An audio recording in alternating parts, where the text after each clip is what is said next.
감사합니다. 감사합니다. 이제 하나님 말씀 듣겠습니다. 오늘 말씀은 아주 짧습니다. 에베소서 1장 1절 2절입니다. 다 함께 한 목소리로 읽을게요. 에베소서 1장 1절 2절. 준비되셨으면 한 목소리로 다 함께 봉독하도록 하겠습니다. 시작.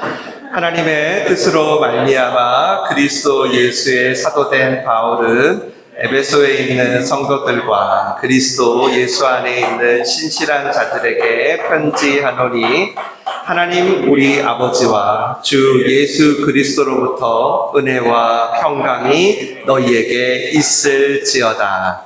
아멘. 아멘. 저희가 지난주부터 바울이 로마 감옥에서 쓴 편지인 에베소서를 보기 시작했습니다. 물론 바울은 이 편지를 쓸 때 이 편지가 성경이 될 거라고는 조금도 생각을 못했어요.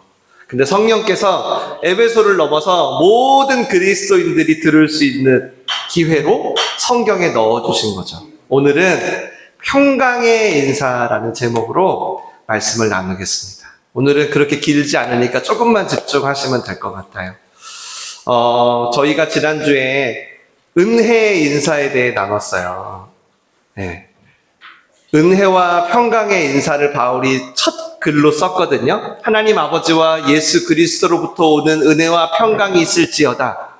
하고 싶은 얘기가 얼마나 많았겠어요. 지금 자기 조금 있으면 죽잖아요. 조금 있으면 죽는데 근데 가장 먼저 이 인사를 해요. 모든 편지엔 항상 이 인사를 써요. 그래서 그 인사가 단순히 인사치레가 아니구나. 형식적인 인사가 아니었구나. 그럼 무슨 뜻일까? 하면서 지난주는 은혜의 뜻을 나눴습니다. 은혜. 무조건적이고요. 일방적이에요. 갚을 수 없어요. 여러분이 갚고 싶어도. 여러분이 한 100시간 봉사를 해드려도 한 1000만 원을 헌금을 해도 못 갚아요. 일방향적인. 그걸 우리가 기억하고 서로에게 인사를 건네야 한다라고 했죠. 특별히 어떨 때? 우리가 어렵고 힘들 때. 그렇다고 바울이 지금 니네가 이 은혜를 받아야 돼 라는 게 아니었죠. 왜냐하면 이 편지를 받은 사람들은 이미 은혜를 받은 아는 사람들이에요.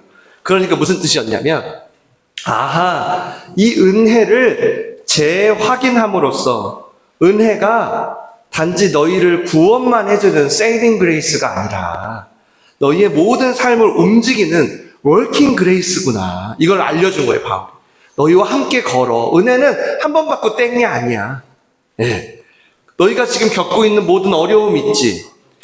여전히 그 모든 어려움을 하나님의 은혜가 감싸고 있어. 그걸 확인해 라는 거예요. 그래서 바울이 지금 자기도 죽게 생겼는데 이 인사를 가장 먼저 한 거예요.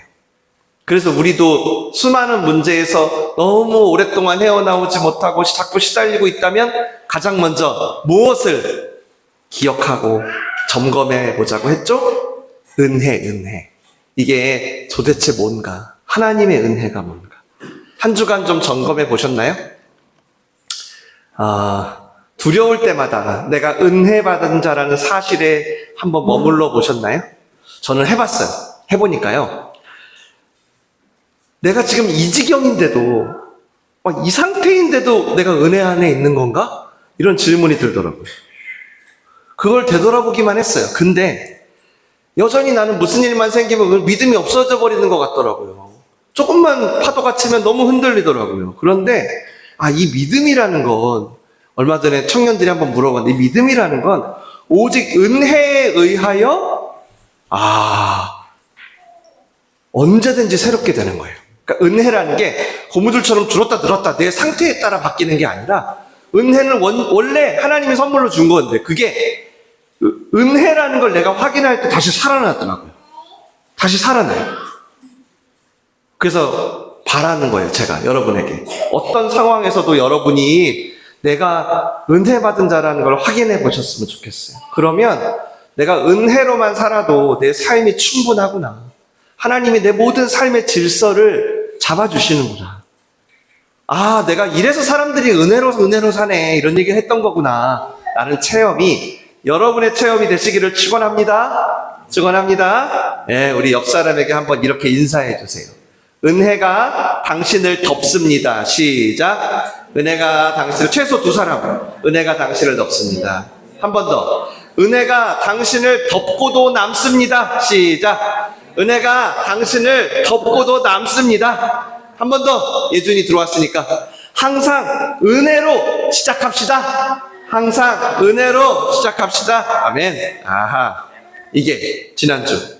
오늘 그러면 은혜와 평강이 있을지어다 했던 두 번째, 평강이 뭔지 볼 거예요. 이것도 여러분 은혜만큼 많이 들어보셨죠? 평강, 평안, 평화 뭐 이런 많은 얘기. 이것도 생각보다 오해가 많아요. 보통 어떻게 생각하죠? 잔잔한, 흔들림이 없는 고요한 상태. 아, 그게 평안이다. 그게 평화다. 그래서 평화라는 제목이 붙은 그림이나 사진을 보면 어때요? 와, 대부분 양들이 푸른 초장에서 풀을 뜯고 있죠. 아니면 바람 한 점 없는 잔잔한 물가가 있는 그런 모습들의 평안 붙어 있잖아요. 길을 잃어가지고 낭떠러지에 떨어지기 직전에 양을 구하려고 막 있으니까 팔을 뻗어가지고 팔에 핏줄이 막 선 목자의 모습을 보고 이게 평화다라는 그림 보셨어요? 거의 없죠. 근데 사실 그게 성경이 말하는 평화입니다. 물론 우리가 은혜를 받으면 은혜의 결과로서 잠시 마음이 차분해질 수는 있어요. 잠시 잔잔해질 수는 있어요. 저는 그것도 추구를 해야 한다고 생각해요. 그런데 오늘 성경이 말하는, 바울이 말하는 그 어떤 말보다 먼저 전한, 또 예수님도 부활하시자마자 가장 첫 멘트, 평안하냐? 평강이 있을지어다. 가장 먼저 이 평강, 에이레네라는 말을 그 말은요, 죄송하지만 그런 잔잔한 상태가 아니에요. 만약 그랬다면 우리는 늘 흔들리는 내 자신 때문에 아마 이 평강과는 거리가 멀 거예요. 맞죠? 사람들은 누구나 고난 당하면 두려워해요. 저도 마찬가지. 아무리 예수님과 한 배를 탔어도 파도가 치면 못 견디게 무서운 거예요. 그러지 않으면 좋겠다. 아, 내가 내 마음을 잘 지켰으면 좋겠어 라고 다짐을 해보지만 막상 병원에서 정기검진에 이상한 진단 하나만 나와봐요. 밤에 잠이 안 와요? 저만 그래요? 잠이 안 와요? 아, 어떨 때는 스스로 진정해보려고 하는 노력도 필요할 때가 있긴 하죠. 워낙 막 이렇게 흔들리는 상황이 많으니까. 하지만 제가 말씀드리고 싶은 건 어떤 나의 심리적인 진정 상태, 그게 성경이 말하는 평화, 평안, 평강은 아니라는 거예요. 이런 분들도 있어요. 폭풍이 불고 파도가 쳐도 쉽게 흔들리지 않는 어떤 대범한 분들도 있어요. 저는 그게요, 어떤 신앙과 관계가 전혀 없는 그분의 성격일 수도 있다고 생각해요. 그래서 평정을 잘 유지하는 걸로만 따지면 솔직히 웬만한 목사보다 저는 법률 스님이 더 나을 것 같아요. 어때요? 저처럼 철없는 목사보다 그분이요, 훨씬 안정감이 좋을 것 같아요. 저는요, 조금만 파도가 쳐도요, 잠을 못 자요. 그리고 저한테 좀만 일이 생기는 것뿐 아니라 제 주위에 무슨 일이 생겨요. 누가 뭐 갑자기 응급실, 이 얘기만 들어도요, 저는 입맛이 없어져요. 제가 얼마나 먹는 걸 좋아하는지 아시죠? 입맛이 없어져요. 그래서 제가 늘 느끼는 게 있어요. 그게 뭐냐면, 내가 할 수 있는 어떤 최선은 그저 이 불안함, 이 짜증남, 이 괴로움, 이 그대로 표출하지 않으려고 애쓰는 정도? 이 정도구나. 이 마음을 진정시키는 건, 그렇게 쉬운 일이 아니라는 거예요. 그래서 저도 뭘 할까요? 기도를 해요. 기도. 근데 이 기도도요, 우리 금요예배 때도 기도했지만, 여러분 기도도요, 여러분도 해보셨지만, 자, 기도를 한다고 무조건 마음이 편해지나요? 아니에요. 오히려 고민이 더 많아지고요, 갈등이 더 많아지는 경우가 훨씬 많아요. 그러니까 기도도, 여러분, 기도라는 행위도 만약에 그저 내 마음을 진정시키려고 하는 거라면, 그건 주님의 평화와는 거리가 있는 거예요. 찬양도 마찬가지. 내 마음을 좀 좋게 하려고, 뭔가 좀 위로받으려고, 안정되게 하려고 목이 터져라 막 찬양을 하는 거라면, 그거는 잠깐 뜨거워 보이긴 하지만 왠지 마음이 좀 시원해지는 것 같은 카타르시스도 좀 있지만 죄송하지만 주님의 평강과는 전혀 상관이 없습니다.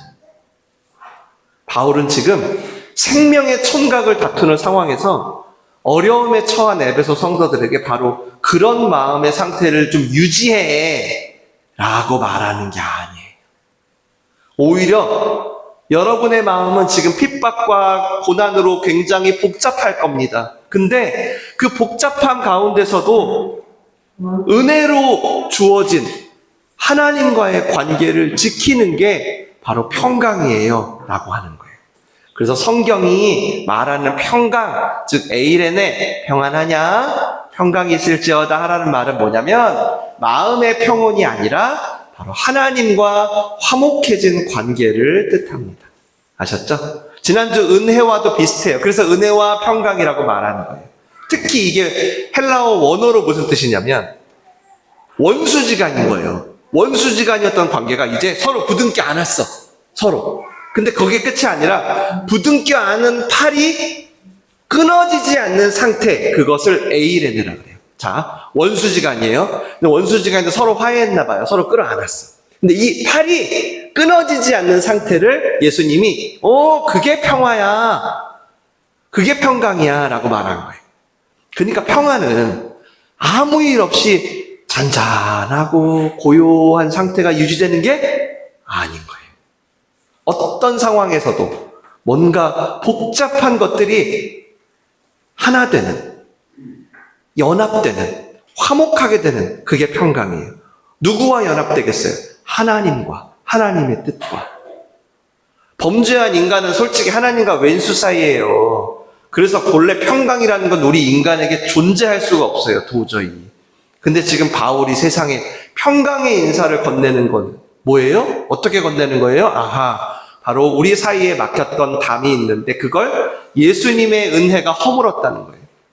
그래서 평강은 어떤 우리의 행위로 내가 평강을 만들어 보고 싶어. 해보세요.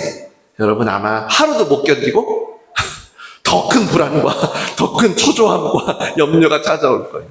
평강은 인간의 어떤 행위로 올 수 있는 종류가 아니래요. 그러니까 너희가 만들어낼 수 있는 류의 이게 아예 아니라 여러분 포기해요. 아셨죠? 오늘 설교 듣고 아예 포기. 지난주의 은혜처럼 완전히 그분의 100% 주권 아래서 주어진 선물이에요, 평강. 그래서 요한복음에 예수님이 이렇게 말했어요. 같이 읽어볼까요? 한 목소리로 시작. 평안을 너희에게 끼치노니 곧 나의 평안을 너희에게 주노라. 내가 너희에게 주는 것은 세상이 주는 것과 같지 아니하리라. 너희는 마음에 근심하지도 말고 두려워하지도 말라. 아멘. 근심도 안 하고 두려워도 안 할 수 있는 방법이 우리 안에 있어요? 없어. 우리 안에는 없어. 주님의 평안이 와야 돼. 주님께 있는 평안이 우리에게 오는 거래요. 그러니까 평안은 우리가 생각하는 마음의 잔잔함이 절대 아니에요. 누가복음도 한번 보실게요. 중요하니까 함께 읽겠습니다. 시작. 내가 세상에 화평을 주려고 온 줄로 아느냐? 내가 너희에게 이르노니 아니라 도리어 분쟁하게 하려 함이로라. 이후부터 한 집에서도 분쟁하되 아버지가 아들과 아들이 아버지와 어머니가 딸과 딸이 어머니와 시어머니가 며느리와 며느리가 시어머니와 분쟁하리라. 아하, 우리가 생각하는 마음의 잔잔함을 주려고 오신 게 아니라고 아예 예수님이 도장을 찍어버리네요. 꽝꽝꽝. 아예 그런 생각도 못하게. 야 얘들아, 나의 평안이 너한테 주어지잖아. 그러면 너는 그 평안 때문에 오히려 갈등과 분쟁이 생겨. 왜? 아까 제가 평화가 뭐라 그랬어요? 하나님과 너희의 연합이기 때문에. 그러니까 그동안 너가 나 말고 다른 거랑 연합되어 있었을 거 아니야. 너의 옛사람과 세상과 연합되어 있었지. 그런데 지금 너가 나의 평안을 갖고 가면 당연히 분쟁이 있을 수밖에 없지. 아주 가까운 사이부터 분쟁이 생길걸? 그때 주님의 평안이 내게 임했구나 그렇게 생각하면 돼. 그 얘기인 거예요. 그 얘기인 거예요. 그래서 지금 주님과의 연합으로 곳곳에서 핍박을 견디고 있는 너희 에베소 사람들도 비록 지금 예수님 때문에 손해보고 예수님 때문에 멸시받고 예수님 때문에 되게 친했던 관계가 갈등이 됐지만 그럼에도 주님이 너희를 얼싸안고 있는 거라면, 그 얼싸안고 있는 팔이 끊어지지 않는 거라면 그게 평강이라는 거예요. 비록 나타나는 현상은 잔잔한 물가에 뛰노는 양의 모습이 아니에요. 오히려 벼랑 끝에 선 양을 살리려고 온 힘을 다해 팔에 막 핏줄이 선 모습인데 그게 바로 평강이라는 거예요. 그래서 저도 이 평강이라는 말을 여러분에게 쓸 때 항상 제가 생각하는 표현이 있어요. 그게 뭐냐면 바로 피스메이킹이라는 거예요. 피스가 아니라 피스메이킹이 평강이에요. 피스메이킹을 통해서 피스가 올 수는 있거든요. 근데 피스메이킹이 없는 피스는 저는 불가능한 것 같아요. 하나님이 전적으로 주신, 그래서 우리가 늘 서로 인사해야 되는 평화는 바로 이 피스메이킹이에요. 제가 전에도 한번 이거 나눈 적 있는 것 같은데, 제가 선교지에 있을 때 화장실에 수건거리가 벽에서 떨어진 적이 있어요. 선교사님이 이거 고쳐놓으라고 나 올 때까지. 벽에서 떨어졌다는 건 무슨 뜻이죠? 누군가 잡아당긴 거예요. 누군지 모르겠어. 누가 그랬어? 근데 안 나타나. 수건거리가 떨어졌으니까 2개의 구멍이 생겼잖아요, 벽에. 근데 이거 제가 그 어린 때, 20대 때인데 어떻게 고쳐야 될지 모르겠는 거예요. 그래서 제가 아는 분에게 한번 여쭤봤어요. 수건거리가 떨어졌는데 이거 어떻게 고칩니까? 보통 여러분 제가 이렇게 묻는다는 건 무슨 뜻이 있어요? 이렇게 물으면 좀 와서 고쳐달라는 게 있잖아요. 좀 고쳐주세요. 근데 이 양반이 얘기를 다 듣더니 그거 형제님 그거 간단해요. 퍼티를 구해가지고요 구멍 난 만큼 벽에다 붙여요. 그 다음에 비슷한 색으로 페인팅을 하고요, 다음 샌드페이퍼로 잘 간 다음에 다시 구멍을 내서 새로 산 수건거리에 육각렌치로 달면 돼요. 간단해요. 뭔 말인지 하나도 모르겠는 거예요, 제가. 그래서 제가 어떻게 했냐면 그냥 뒀어요. 어차피 제가 못하니까. 근데 이제 선교사님이 돌아올 때가 된 거죠. 제가 점점 불안한 거예요. 불편하고. 그러는 중에 보통 여러분 진짜 불안하고 불편할 때 번뜩이는 아이디어가 떠오르잖아요. 이거 왠지 하나님이 주신 영감 아니야? 그게 뭐였냐면 근처 마트에서 구할 수 있는 게 몇 개 없었거든요, 선교지라. 강력한 양면 테이프를 산 거예요, 제가. 초강력 테이프였어요. 그래서 제가 새로 산 수건거리를 벽에다 아예 붙여버렸어요. 아예. 테이프가 얼마나 센지 아주 딱 붙더라고요. 딱 붙어. 더군다나 새로 산 수건거리가요, 그 이전 것보다 더 좀 길었거든요. 그러니까 그 수건을 걸면요, 기존에 구멍 뚫린 구멍이 안 보이는 거예요. 대박. 우와, 역시 완벽하다. 완벽해. 뿌듯해 하면서 제가 이제 잘 됐다 했는데, 그때부터 점점 문제가 생기기 시작했어요. 제일 먼저는 젖은 수건을 걸면 이게 조금씩 흔들리는 거예요. 그러다가 무거운 걸 걸거나 결정적으로 수건을 걸고 조금 잡아당기면 이게 뜯어지는 거예요. 근데 그래도 저는 그래도 좀 살살 걸면 문제 없지 않을까? 계속 그래도 좀 이 잔잔한 상태가 유지되지 않을까? 생각을 한 거예요. 그리고 제가 뭐라 그랬냐면 선교팀한테 다 고쳤어요, 내가. 이렇게 얘기해버린 거예요. 그리고 한마디 했죠. 여러분, 절대 이전처럼 수건을 막 걸지 마세요. 수건을 좀 이렇게 살살 좀 걸어주세요. 이렇게 부탁했던 기억이 나요. 즉, 무슨 말씀을 드리고 싶어서 이 얘기를 드렸냐면요, 여러분, 이 테이프로 걸어놓고 수건을 걸어놓은 상태 있죠. 테이프로 붙여서 수건을 걸어놓은 상태, 이게 우리가 생각하는 평화, 피스라는 거예요. 별 문제가 없어 보이는, 사실은 피하고 싶은. 그래서 피스메이킹은 뭐냐면 구멍난 벽을 막아서요, 새로운 벽을 만드는 거라고 할 수 있겠습니다. 그러니까 물론 뭐가 생길까요? 힘들죠. 희생도 좀 해야 되고 뭔가 좀 갈등을 통과하는 과정도 있는 거예요. 하지만 여러분, 그래도 그게 진리예요. 그래서 오늘 말씀을 통해서 저는 우리가 생각하는 것보다 우리가 너무 많이, 너무 자주 진리를 피하고 그저 잔잔한 상태만 유지하려고 하는 건 아닌가? 이걸 좀 돌아보고 싶었어요. 힘들고 어렵고 때로는 갈등이 있으니까 피하고 싶은 거예요. 근데 여러분, 만약에 그 순간도 여전히 나를 하나님이 부둥켜 안고 있다면, 그 부둥켜 안는 팔이 끊어지지 않는 상태에 있다면, 그걸 우리는 이제는 평강이라고 말해야 하는 겁니다. 그래서 내가 하나님의 은혜 안에 있기 때문에 조금 힘들고 때론 손해를 보더라도 구멍난 벽을 막아서 새롭게 벽을 만드는 것. 내가 원했던 호수가 잔잔한 상태가 깨졌어. 그게 관계든 내 일이든 어떤 상황이든 내가 원하는 잔잔한 호수 같은 상태가 유지가 안 돼. 그러더라도 여전히 하나님이 나를 부둥켜 안고 계심을 내가 신뢰합니다 라고 할 수 있다면, 그거를 우리는 평강이라고 해야 되는 거예요.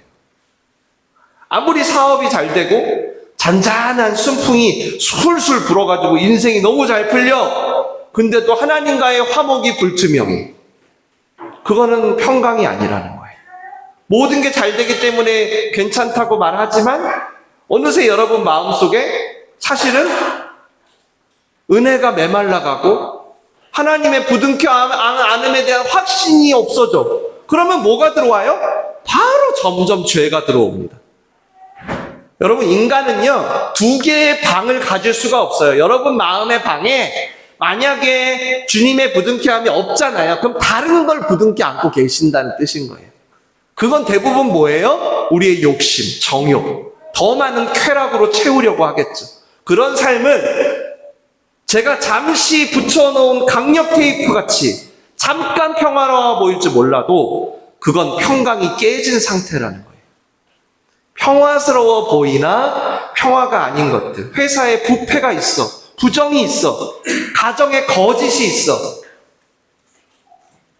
외식하는 모습이 있어, 내 안에 하나님이 기뻐하지 않는 죄가 득실거려. 근데 괜히 말해봐야 회사만 시끄러워, 조용히 넘어가자, 영수증 써서. 괜히 긁어 부스럼돼. 가정 사이, 가까운 사이니까 덮고 가자. 어느새 여러분도 모르게 아마 죄가 가까워졌을 거예요. 여러분은 그걸 평강이라고 부르면 안 된다는 거예요. 이제부터. 힘이 좀 들어도요, 틀렸다 싶은 건 틀렸다 할 수 있어야 평강이에요. 갈등이 있어도요, 진리에서 벗어난 것들을 회개하려고 시도하는 게 바로 피스메이킹이에요. 바울이 오늘 에베소 성도들에게 하나님과 예수 그리스도로부터 오는 평강이 너희에게 있을지어다 라고 말했다면, 바울이 전한 그 평강은 너희 마음이 좀 잔잔해지고 좀 순풍이 유지되길 바래 가 아니라, 순풍이 아닌 폭풍이 불어올지라도 하나님과의 관계에는 문제가 없길 바래 라는 말을 한 거예요. 제발 어떤 상황에서도 하나님의 부둥켜 안으심을 신뢰하고, 혹 그것 때문에 갈등이 생기더라도 그걸 피하지 않길 바래 라고 한 거예요. 그러니까 저도 여러분에게 얼마나 많이 말해요. 평안하십니까? 성도님, 형제님, 자매님 평안하세요? 이거 무슨 얘기예요? 어째 사업이 좀 잘 됩니까? 이번 중간고사 성적 잘 나왔습니까? 어째 가정이 좀 잔잔하고 무탈하십니까? 그걸 제가 묻는 게 아니라, 그 가운데서도 하나님과의 관계는 괜찮으세요? 여전히 나의 하나님이십니까? 그 진리 때문에 사업과 가정에 분쟁이 있으실 텐데 그래도 그 하나님과 부둥켜 안고 계신 거죠? 그걸 묻는 거예요. 저도. 솔직히 여러분, 속된 말로 까놓고 세상의 기준으로 보면 바울한테 이런 말을 들으면 에베소 사람들이 당황하지 않을까요? 평화 좋아하고 있네. 지금 우리 상황 몰라요? 우리가 얼마나 힘들고 괴롭고 지금 아이고 당신이야 다른 데 전도하려고 떠나면 그만이지, 여기 남아서 온갖 분쟁을 겪는 우리한테 평강이 있길 원한다니. 어떻게 이게 평강입니까? 이렇게 말하지 않을까요?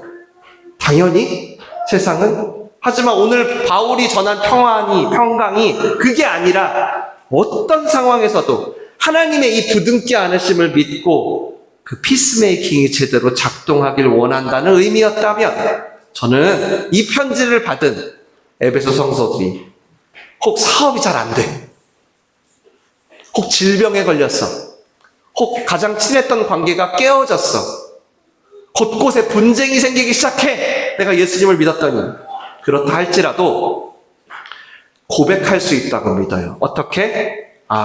여전히 주님은 전적으로 나를 붙들고 계시구나. 그럼 괜찮지 뭐. 여전히 파도를 잠잠케 하시는 분이 나의 파도 속에서 나를 부둥켜 안고 계시는구나. 그럼 됐지 뭐. 함께 기도하겠습니다. 여러분, 설교를 들으셨으니까 기도할 수 있는 기회를 드리는 거예요. 차분하자, 좀 평온하자, 믿음을 좀 잘 지키자, 몇 번을 다짐해도 인생의 파도 앞에서 어김없이 흔들리는 우리에게 오늘 하나님은 그 어떤 말보다 평강의 인사를 건네십니다. 평안하냐? 왜 나는 고난 중에 이리도 흔들릴까? 왜 나는 이렇게 믿음을 지키지 못할까? 제발 자책하지 마세요. 그러지 마시고 다시금 내 평강이 아니라 주님의 평강으로 붙여놓았던 테이프들을 뜯겠다. 그렇게 온전히 나보다 먼저 가신 그 피스메이킹의 길을 따라가기 원한다고 기도하시면 좋겠습니다. 우리 한 1분만 기도할까요? 기도하겠습니다. 살아계신 하나님, 오늘 이 에베소